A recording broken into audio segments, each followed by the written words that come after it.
Muy bien, buenas tardes a todos. Muchas gracias a la organización por haberme invitado. Y les pido perdón a todos ustedes, al público, si voy a hablar en italiano, pero es que creo que es mucho mejor un italiano hablado despacio y claro que un pésimo y horroroso español. Por eso les pido perdón una vez más.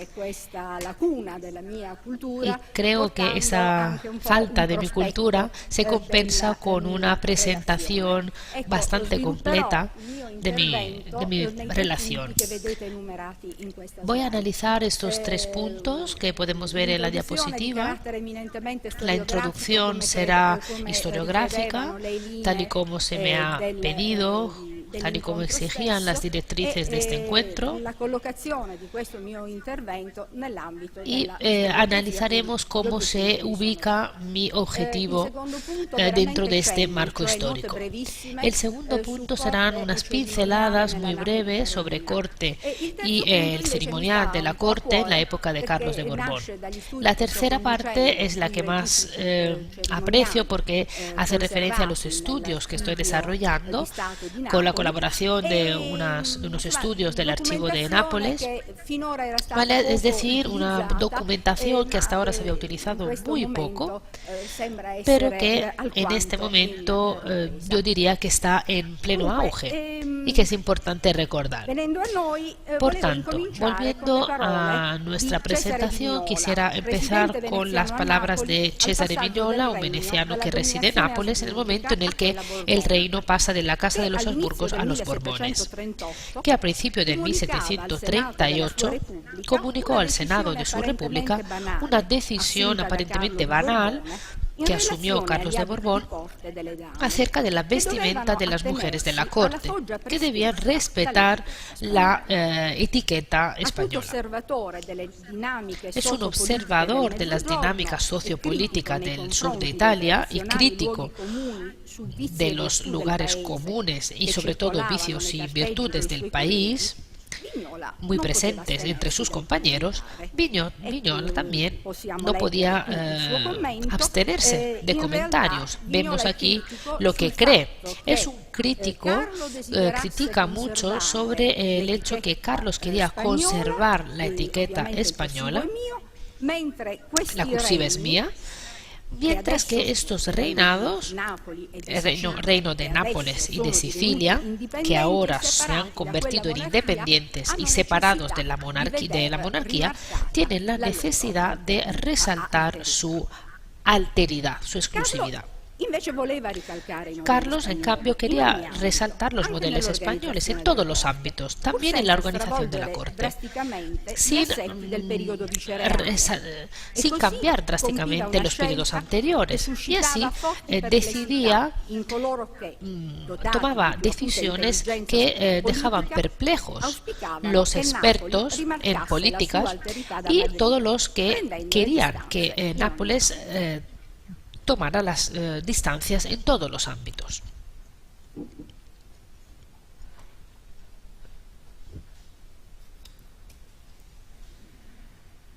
La historiografía italiana.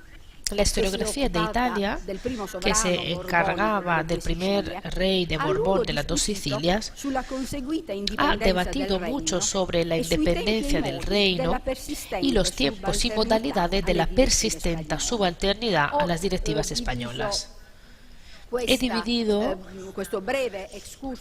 este breve discurso historiográfico en tres momentos. La primera fase celebrativa de entre el 700 hasta el principio del 800, la ruptura que se produjo según esta línea de estudios tras las instancias procedentes de la historiografía de tipo de Resurgimiento entre el 800 y el 900, y por último la valorización de este lugar común historiográfico presente en Italia y muy longevo, que llega hasta los años 70 de los 900, es decir, la presencia continua de la historiografía del Resurgimiento y una nueva reinterpretación de la independencia de Carlos de Madrid, que se ve no solo como un elemento de debilidad todo lo contrario, como un elemento de fuerza.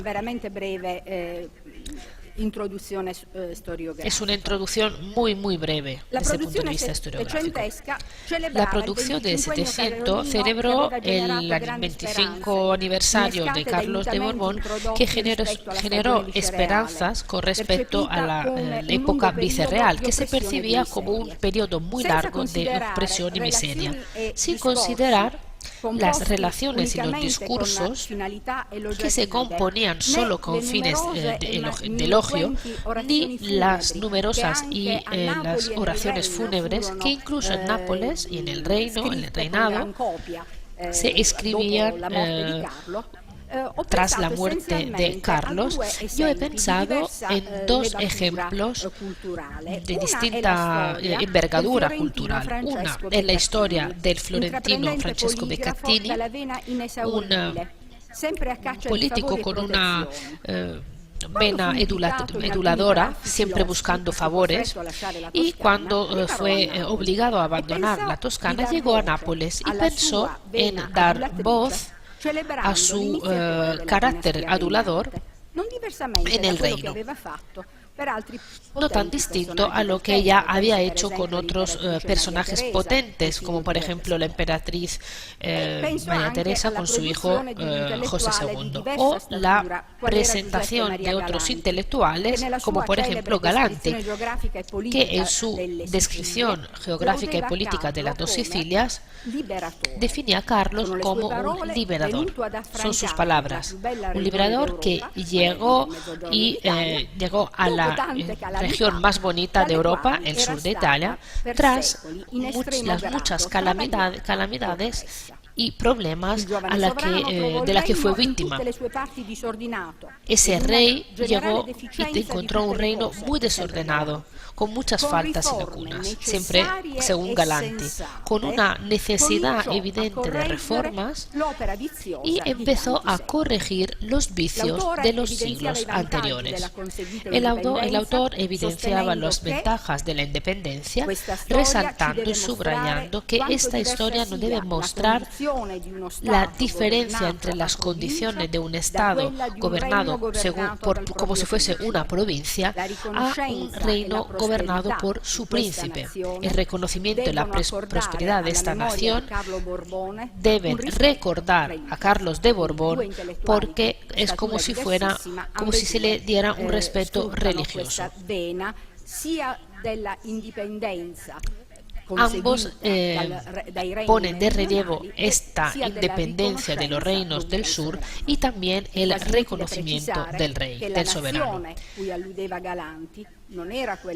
La nación a la que Galanti hacía referencia no era la italiana, sino la napolitana, que se había difundido en la época de las luces y se unía al significado étnico, lingüístico y cultural, como si fuese una comunidad de súditos de un mismo territorio. Gli intenti encomiastici, in conclusione, costituivano una sorta di denominatore comune. Estas tentativas eran un denominador común de los escritos del siglo XVIII, independientemente de sus calidades, a excepción de algunos autores, como por ejemplo Salvatore Spiriti,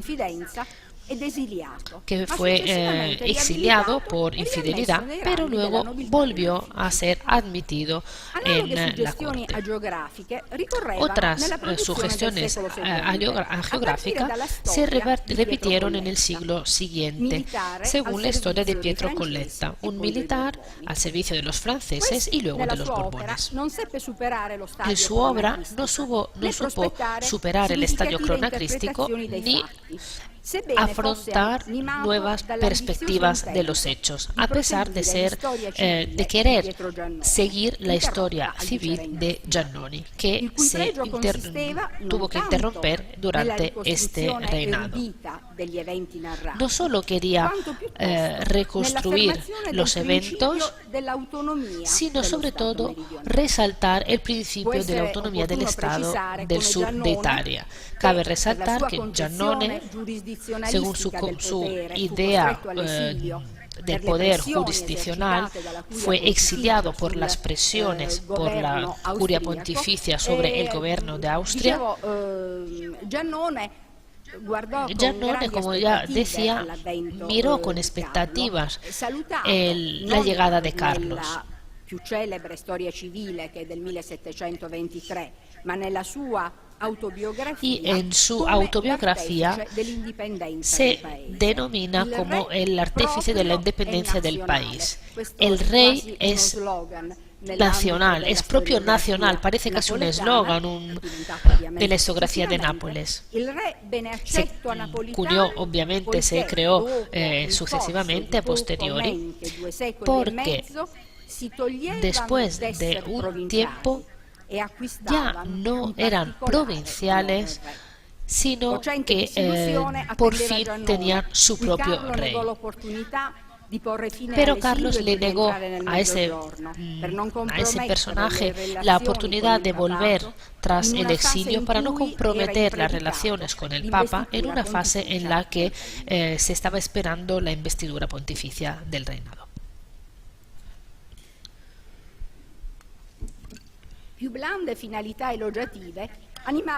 Otras finalidades de elogio eran las protagonistas de otro histórico de la economía histórica de los magistrados napolitanos. Estamos hablando de Lodovico Bianchini, que en la historia de las finanzas del Reino de Nápoles, que escribió con el fin de elaborar una verdadera historia de la economía y de la administración del reinado, pone de relieve los elogios, los pregios, los aspectos positivos de este reinado en ese periodo. La interpretación encomiástica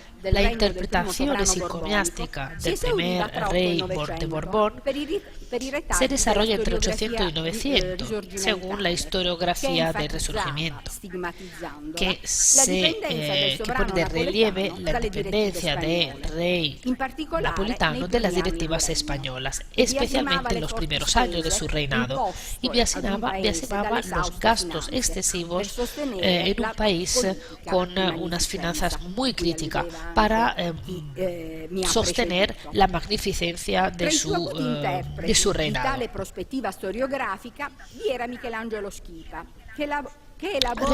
Cabe recordar también la obra de Schipa con su monografía sobre el reino de Nápoles durante el reinado de Carlos de Borbón, que gracias a mucha documentación e inteligencia interpretativa elaboró distintos textos. Es un texto muy importante para los expertos en materia. Él reconoce la labor en ámbito político y social del rey en el reino de Nápoles. Croce decía que había una intonación adversa al protagonista del libro, sobre el que hacía grabar la sombra de su delusión, sin entender que el 25 aniversario, los 25 años de Carlos en Nápoles, representaron la vigilia de la investidura de un rey benéfico y reformador, tal y como demostró ser en los años siguientes. Anna Maria Arao, una de las más importantes expertas del periodo en cuestión, hizo una paráfrasis de la obra de Croce, y vemos cómo el reino de Carlos de Borbón en Nápoles se considera como una vigilia de armas, es decir, la noche que el príncipe pasa en silencio antes de su investidura, y lo define como un aprendizato del rey en su reinado, es decir, Carlos de Borbón en Nápoles. En los años 70 y 80 del 900, si Giuseppe Coniglio seguía la idea de Schipo, y Agnello corregía su postura con otros estudios, y aquí voy a mencionar algunas contribuciones acerca de la monumental historia de Nápoles. La primera edición se publicó entre el 67 y el 74. La contribución de Aiello es del 72. Dando un cambio drástico a su perspectiva, dice que no solo era un elemento de debilidad, sino de fuerza para Nápoles, que participó a una política de amplio respiro gracias a su carga, que le hizo encontrar resistencias internas y oposiciones externas. En el primer periodo, que se pudo definir como una época heroica, se demostró ser así, a pesar de los prejuicios antiespañoles, mientras que el cambio patriótico de los años siguientes se evaluó de forma más adecuada, desvinculándola de cualquier sombra nacionalística. Y en esta línea quisiera recordar la contribución de Elvira Chiosi, especialmente su obra de 1986 acerca de la historia del sur de Italia. Aquí tengo conmigo un texto que yo considero importante, pero que no voy a mencionar ahora porque quiero respetar los tiempos.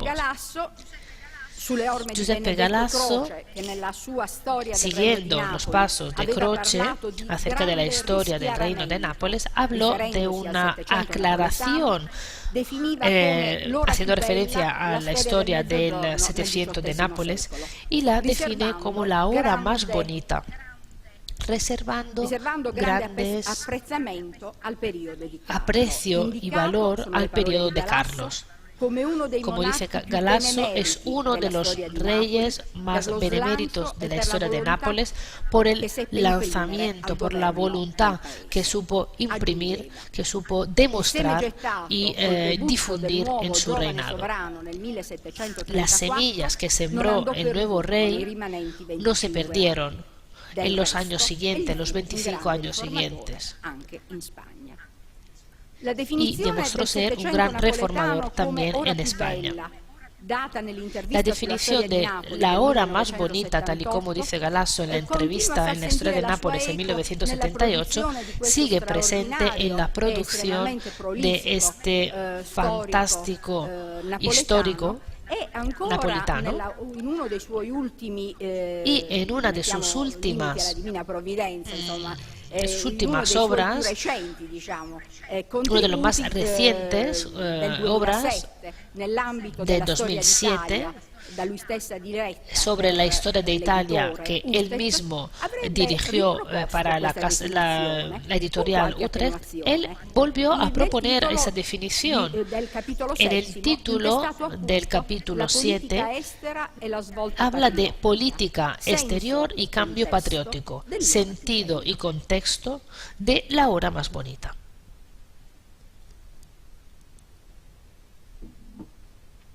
Non può essere questa la sede per indugiare ulteriormente in una pur rapida e parziale rassegna. No puedo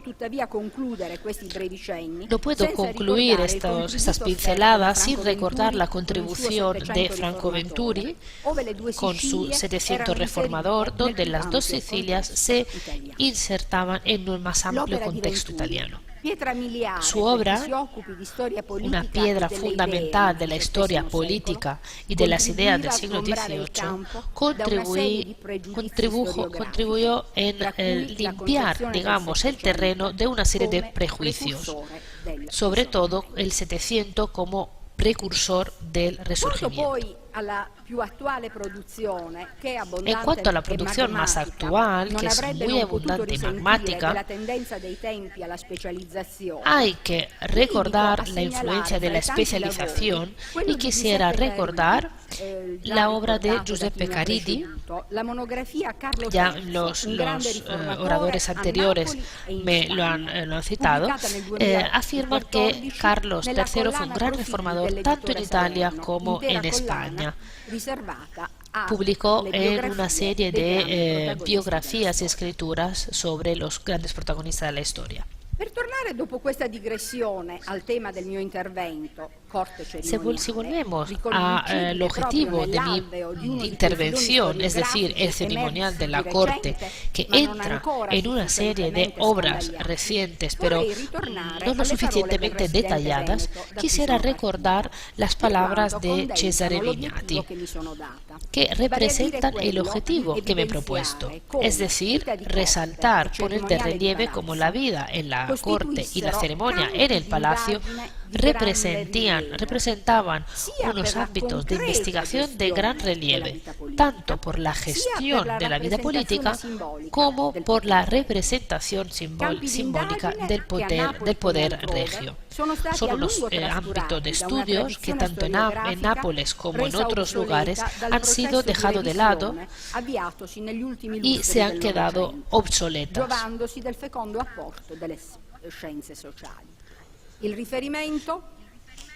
Hago referencia al descubrimiento tardío de Norbert Elias y a su capacidad de superarse para estudiar el poder y las distintas modalidades de ejercer ese poder, y la nueva historia cultural, cuyo fin es explorar el universo simbólico de los reinados antiguos. Ritornando adesso, diciamo, al punto di partenza, cioè alle varie Si volvemos a la primera diapositiva, con los distintos puntos de mi presentación, quisiera hablar un poquito del ceremonial de la corte. Aquí no tengo el tiempo para detallar la estructura de la corte ni las características del personal que trabajaba en ella, personal tanto masculino como femenino, necesario o innecesario. Ya he hablado de ello en otras ocasiones, pero simplemente quería resaltar que cuando Carlos fijó su domicilio, su residencia en Nápoles, quiso resaltar la corte de Nápoles utilizando e empleando sobre todo exclusivamente personal siciliano y napolitano, diferenciándose de la línea política de su madre, quien cuando Carlos estuvo a punto de trasladarse a Nápoles quiso conferir una fisonomía internacional al rey y confió cargos importantes a personas de Nápoles, Parma, Sicilia, etcétera, para tener así un consentimiento más amplio en la empresa de su hijo. Ese cambio de internacional a nacional fue el fruto del naufragio de todas sus ambiciones de dominio territorial en el Italia central y se aplicó a partir de esa mezcla, digamos, de tarea de los altos cargos del palacio tras la caída de San Esteban en 1738, cuando se dividió por las presiones de sus adversarios, dejando el cargo al marqués de Montreal.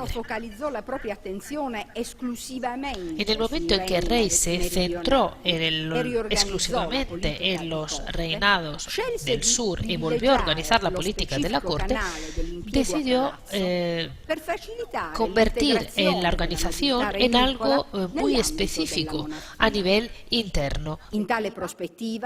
Así la corte tenía que tener un papel significativo, tanto representando el poder regio, así como en su organización, dado que tenía, por un lado, evidenciar el prestigio de la corona a través de manifestaciones de grandilocuencia y grandiosidad, y por otro lado, constituir un banco de prueba para personas, sujetos que, si se demostraban de confianza, podían ser ocupados en otros ámbitos como el ejército, la diplomacia, la pública administración, etc. Evidentemente, este diseño necesitaba de la colaboración de las élites meridionales, élites que ya en pasado habían sido caracterizadas por un comportamiento un poco complicado y que también en los años 30 y 40 del 700 tenían escasa disponibilidad, digamos, para colaborar al servicio de la dinastía y del país. Por lo que concierne la ceremonia, digamos, el ceremonial, no tenemos tiempo para hablar de su valor, de su característica de ser instrumento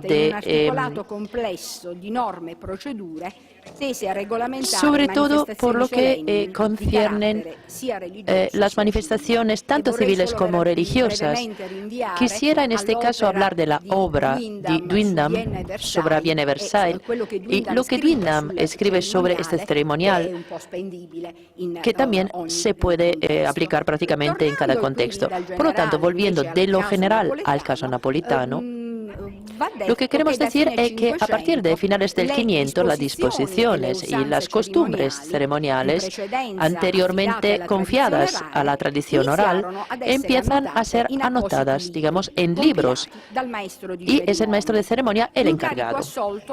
Normalmente es una persona de palacio con una gran autoridad que, como dijo Carpaccio, revestía. Por lo tanto, estos registros ceremoniales se decía que imponían la imagen de un poder estable, reflejo de un sistema de rituales inimmutables, y al mismo tiempo daban testimonio de lo que estaba pasando y daban líneas a seguir para el futuro, dejando poco espacio en realidad para la innovación. En 1734, cuando llega Carlos de Borbón, en una fase de reestructuración de los equilibrios después de la conclusión de la edad del virrey y la constitución de una entidad política independiente, se consideró no solo oportuno, sino necesario elaborar una ceremonial que se vinculara a los del periodo anterior, para evidenciar en este caso una continuidad que quería probar casi la legitimidad de la sucesión de un régimen al otro y que, sin producir rupturas con el pasado, reflejara y codificara los cambios vinculados a los nuevos al nuevo poder.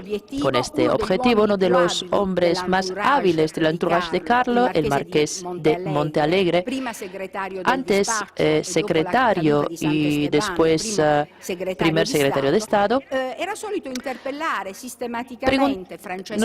le preguntaba a Francesco Grimaldi, que era el maestro de ceremonia desde el periodo todavía austríaco, desde los años 20, y porque Grimaldi pudiera explicarle los usos y costumbres y para que los usos y costumbres se pudieran uniformar.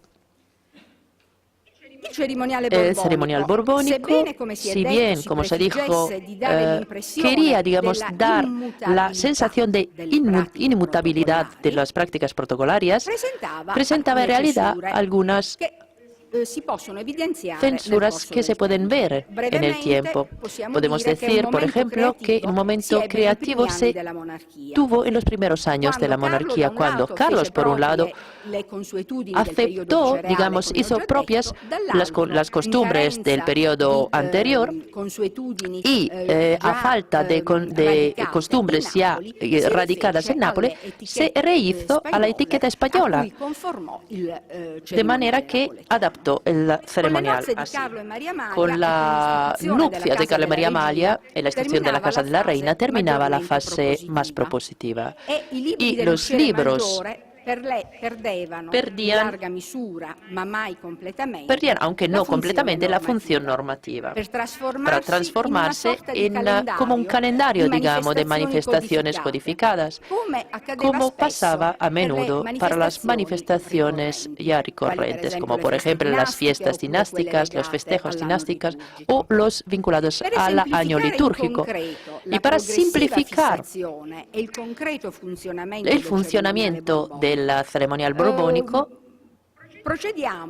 Hablamos ahora o analizamos rápidamente un ritual que típico de la corte de Nápoles, que era el besamano, bachamano, un ritual que quisiera desarrollar los 4 puntos que vemos aquí en la diapositiva.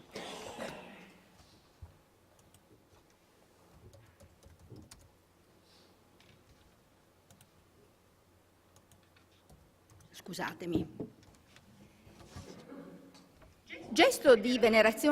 Un gesto de veneración y respeto. El besamano tiene orígenes remotas. Antes era reservado a las divinidades, después a los reyes, cónsules, dictadores de la Roma republicana. Si el primer tipo de besamano era la portada de todo el mundo, dado que se daba en la propia mano de quien lanzaba después estos besos al destinatario, el segundo, es decir, el directo acceso ad manum, era ya más selectivo, porque el soberano concedía su mano a ser besada solamente a los grandes dignatarios de su séquito, como favor particular. Se podía considerar realmente un ritual de acceso, digamos.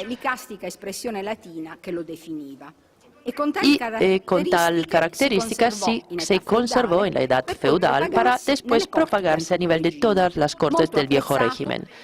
Muy apreciado por su valor simbólico, eficaz y fácilmente comprensible. En el contexto europeo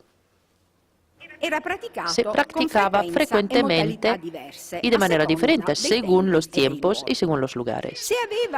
Si tenía un valor marginal en la corte de los Borbones, de la Francia prerevolucionaria, era tenazmente radicado en la Habsbúrgica en España, de los Habsburgos, y de ahí se difundió en las cortes que tuvieron su influencia, Nápoles entre ellas, y donde se mantuvo en vigor también después de la llegada de la Casa de Borbón. Pasamos a lo que es el valor simbólico y la tipología del ritual en la corte napolitana. Para el besamano se admitían ante los reyes, según un código de precedencia muy riguroso, las élites del país.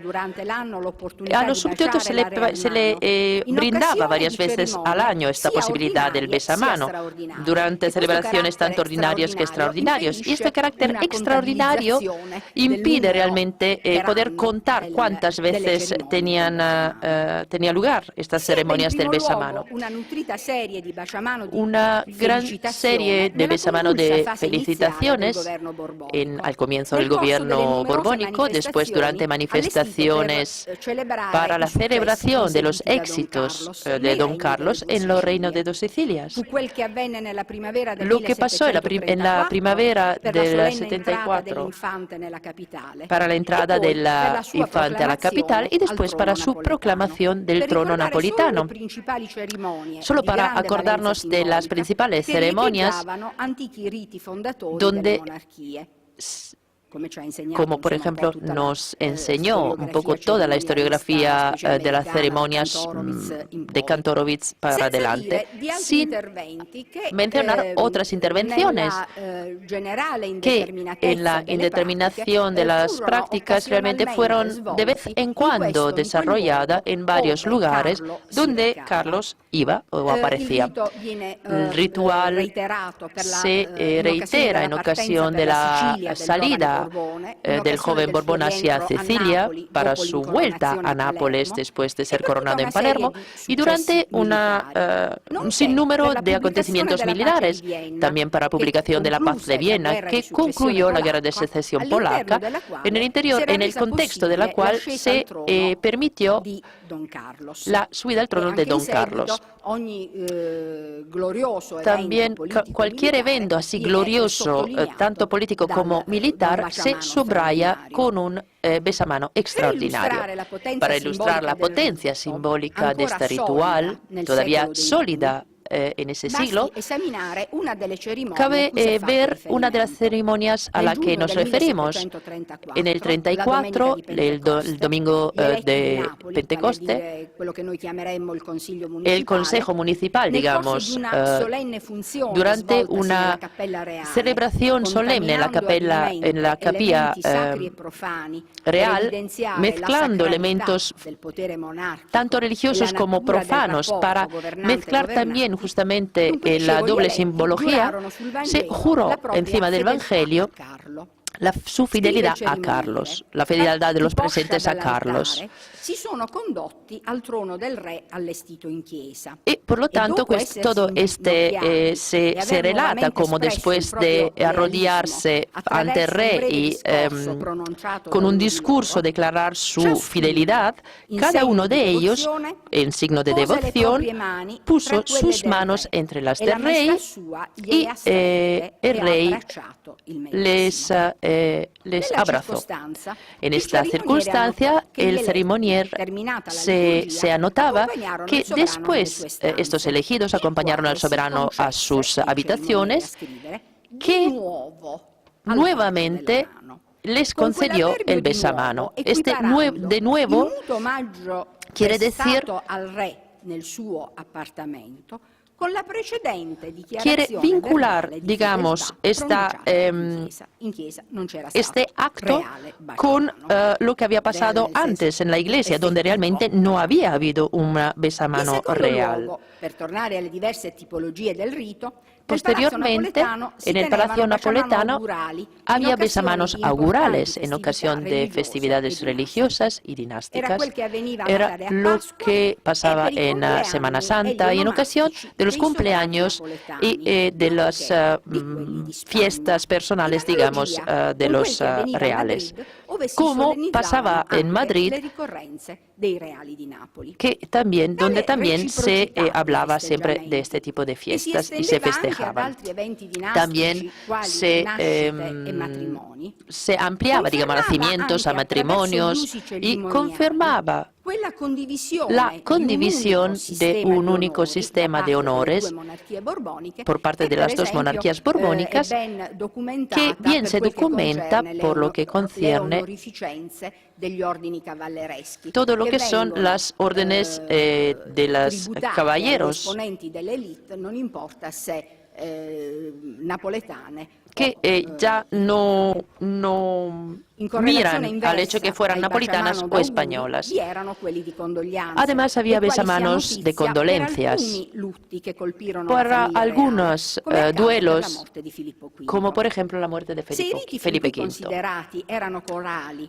Si estos rituales involucraban a unos grupos sociales enteros, habían también un besamano de agradecimiento, que eran a cabo de símbolos individuos por las gracias recibidas o por los agradecimientos. En este caso, por ejemplo, del Tosón d'Oro o el título del Grande de España, que se confería por el soberano napolitano, y también todos los honores de San Gennaro, y con la finalidad, en este caso, de como reconocimiento prácticamente de los favores prestados. Vamos a hablar ahora de las fases de la ceremonia y cómo se constituyeron a lo largo del tiempo. Había una fase de rodaje, como ya hemos dicho, para toda la ceremonia, al principio del reinado, del reino de Carlos, y esa fase, grosso modo, se concluía con la boda, las nupcias del soberano y la constitución de la casa de la reina. Para reconstituir el modelo del ritual, he tomado como referencia la fiesta que se organizó para el primer santo, que se celebró en Nápoles, 10 de julio de 1738. Aquí se veían las distintas secuencias de la ceremonia y se definían los papeles, los roles del personal de la corte, pero seguía habiendo incertidumbre en cuanto a los rituales y los espacios del palacio destinados a acoger a los invitados. Aquí vemos una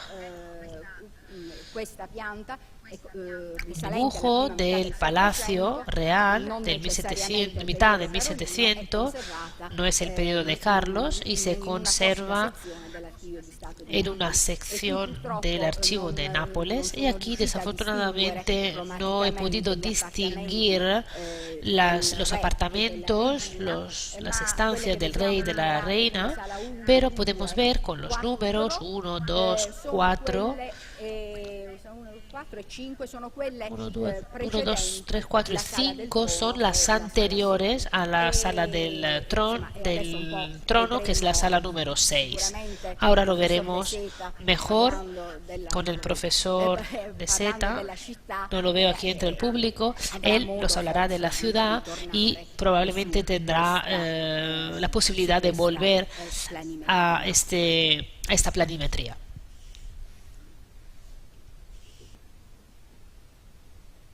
El 10 de julio del 38, el día empezaba, como en cualquier fiesta, con la visita del cardenal, del arzobispo, que en calidad de arzobispo no llegaba para el besamano, sino para presentarse para un comportamiento privilegiado, y vemos en esta planimetría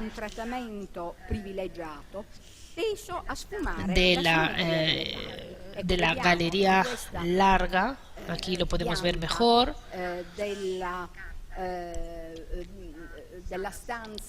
Vemos aquí una imagen de la sala número 8. A ver, ahora no la veo. En la galería más larga se acogía el cardenal arzobispo, y la simetría se ve claramente porque Carlos recibía al cardenal de pie delante a la silla del trono, pero no en la sala del trono, sino simplemente encima de una alfombra. Si volvemos al besamano, se desarrollaba ese día en distintas fases.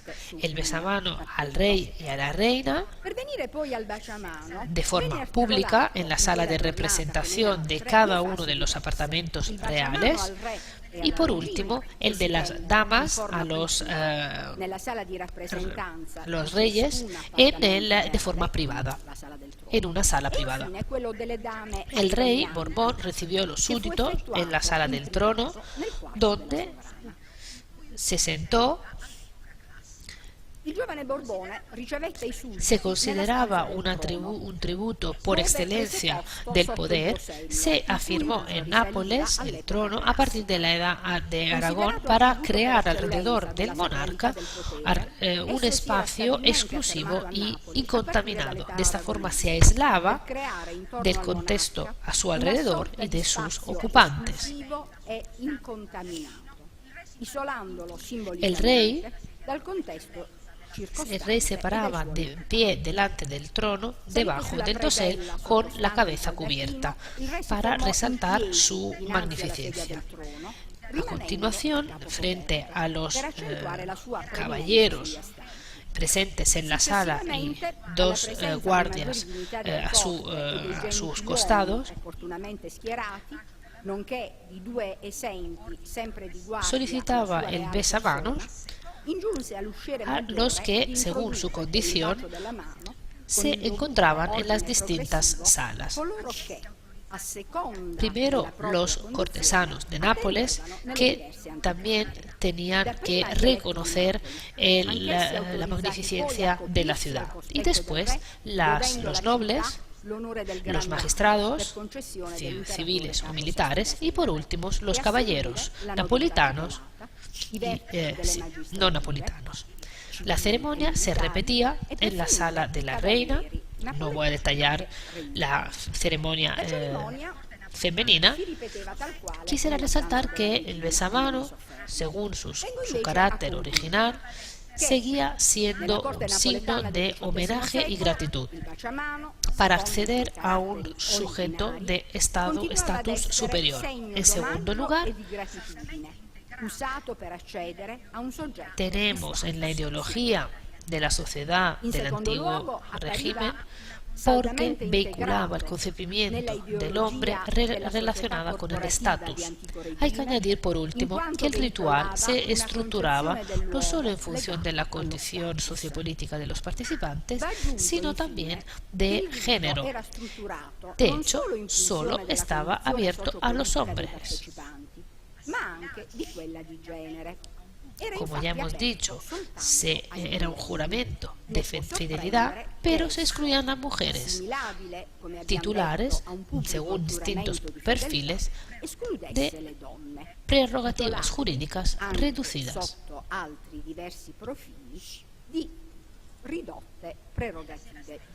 La misma noche, algunas damas invitadas al palacio para el recibimiento de gala, tuvieron el honor de besar las manos de los reyes en una ceremonia reservada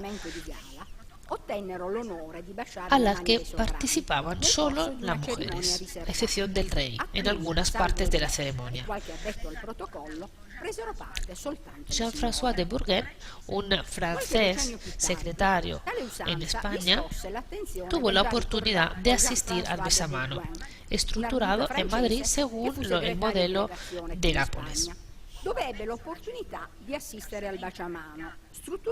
Esa ceremonia, que no se practicaba en su país de origen, este noble la describió de forma irónica y supo reconocer la diferencia de género que le parecieron singulares, sin comprender la importancia que eso tenía.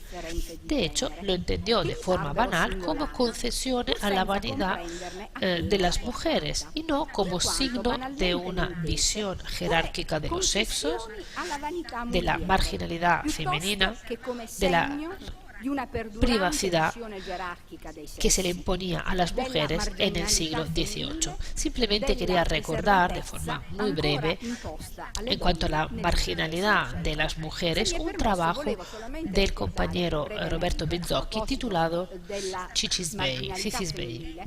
Es una práctica definida como una forma, una modalidad de emancipación, incluso de forma negativa de la figura femenina.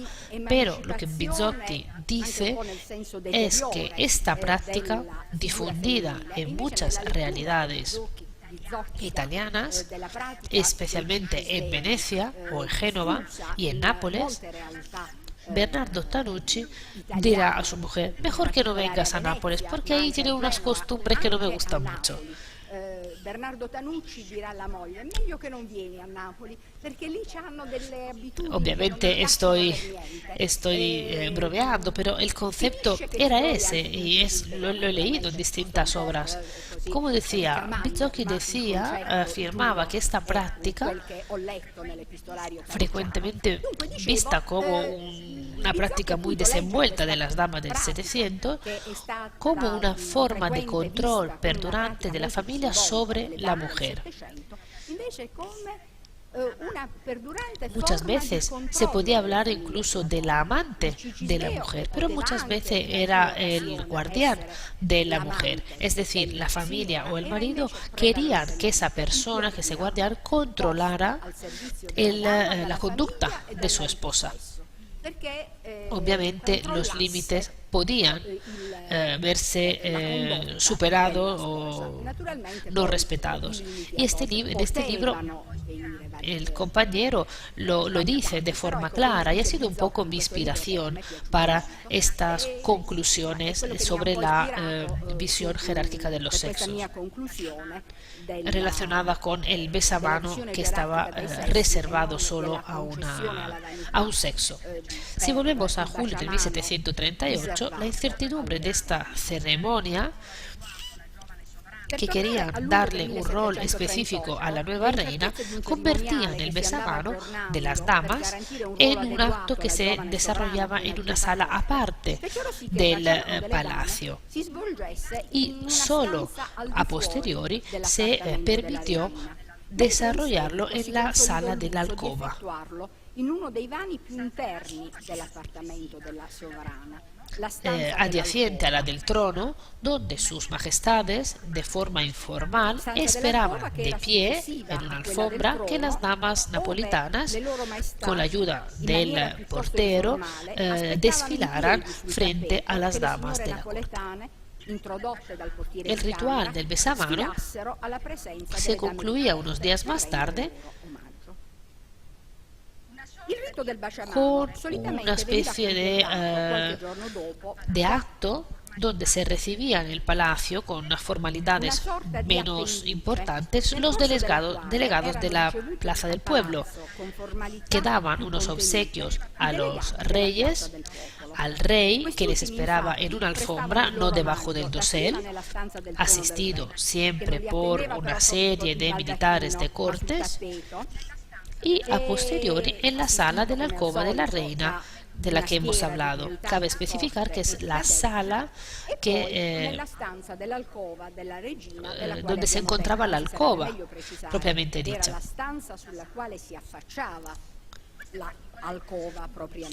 Estas costumbres ceremoniales querían enfatizar la relación paternal entre los súbditos y los reyes, que se afirmó en el siglo XVIII, que sin la legitimación de la protección divina, sino simplemente la protección y la importancia del monarca, resultaba ser una afirmación concreta de la importancia concreta del reinado.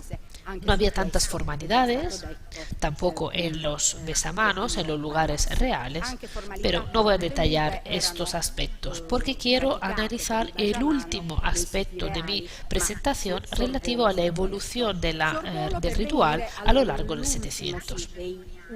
Las prácticas ceremoniales aún imperfectas en 1738 se consolidaron un año más tarde, cuando el 19 de diciembre de 1739, en ocasión de las fiestas conjuntas para el cumpleaños de Felipe V y las nupcias del infante Felipe, el besamano que se organizó cuidadosamente fue codificado en los registros del palacio,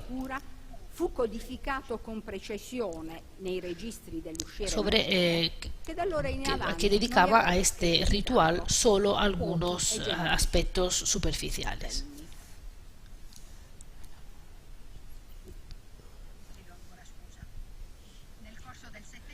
A lo largo del 700, el ritual, en vez de convertirse en una analogía como ocurrió en otros estados italianos, intensificó su frecuencia en la corte napolitana.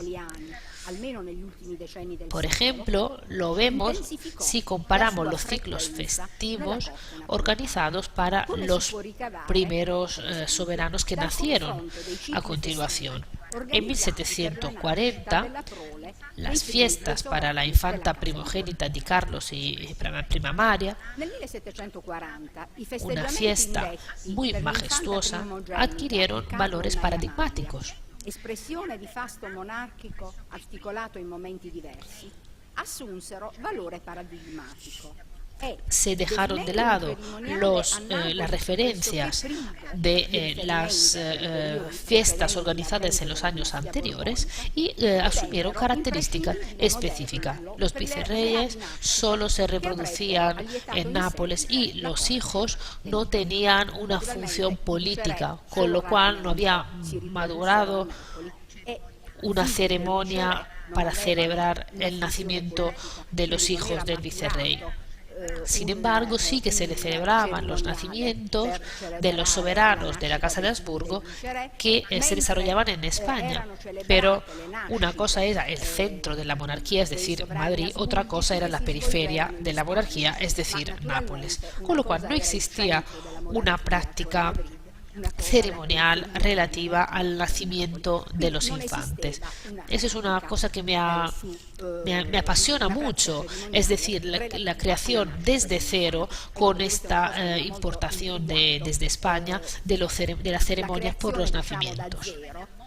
Cuando nació Isabel, solo el soberano se presentó al besamano con un íter ceremonial que en este caso, de forma excepcional, se desarrolló durante más tiempo. La reina, solo tras la cuarentena y la purificación en la iglesia, cuando estaba a punto de presentarse al pueblo tras el parto, estaba preparada para recibir los obsequios de los súbditos.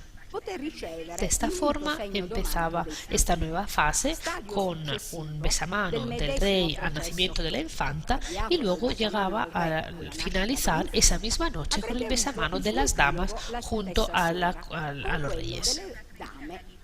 Unos 30 años más tarde, durante las celebraciones en honor de la primera hija de Ferdinando IV y María Carolina de Habsburgo, aunque en principio se pensaba seguir puntualmente la ceremonia según se practicaba en esos tiempos, se introdujeron nuevos cambios muy importantes además, desde la publicación del embarazo de la soberana. Contrariamente a lo que había ocurrido en el pasado, durante la fiesta por la circunstancia tan feliz, es decir, el nacimiento, tras haber asistido al Te Deum en la capilla palatina y en la catedral, se presentaron al solito besamano, solito pero que era insólito en esta circunstancia. En cuanto a las fases sucesivas de la fiesta, detallando solo las novedades en cuanto al besamano, vemos que tras el nacimiento de la infanta, el obsequio de algunos componentes sociopolíticos del país, se presentaron no solo al rey, sino también a la reina, que unos días tras el parto acogió en su habitación, aún en la cama, los jefes de la corte y el marqués, recordando la conducta de la corte toscana, influida por la emperatriz María Teresa, y en este momento la hermana de Ferdinando se convirtió en madre del futuro emperador Francisco. Eso se consolidó con su segunda hija cuando, junto a todas estas partes de la corte, se presentaron al besamano en la habitación de la soberana también otras figuras de distintos perfiles, de distinto género. Eso no impidió a María Carolina de Habsburgo de renunciar al besamano que, por costumbre, se le atribuía al finalizar el puerperio, a los 40 días, antes de volver a empezar a la vida de corte. En una fase de esa fiesta, era sin duda la protagonista de la escena pública. Cuando la hija no será hija, sino hijo, la reina se convertirá en miembro del Estado del futuro soberano. De aquí se desarrollaron distintos procesos ceremoniales en estadios congruentes, cada uno partes de un único ritual de homenaje de los súbditos a los reyes que con su unión habían garantizado la continuidad de la dinastía y la conservación del reinado. Eso nos lleva a hablar de una verdadera banalización del valor simbólico de la ceremonia. El besamano reiterado ya no era un acto político, como una muda representación del realismo, donde se realza el gesto en lugar de la palabra, sino que asumía las características de un acto de cortesía hacia la reina y se podía comparar al besamano galante. Al perder cualquier significado sacral, el besamano galante llegó hasta el siglo XVIII con su rol de cremallera entre dos conceptos y se consolidó en las épocas siguientes, llegando hasta la actualidad. Muchas gracias.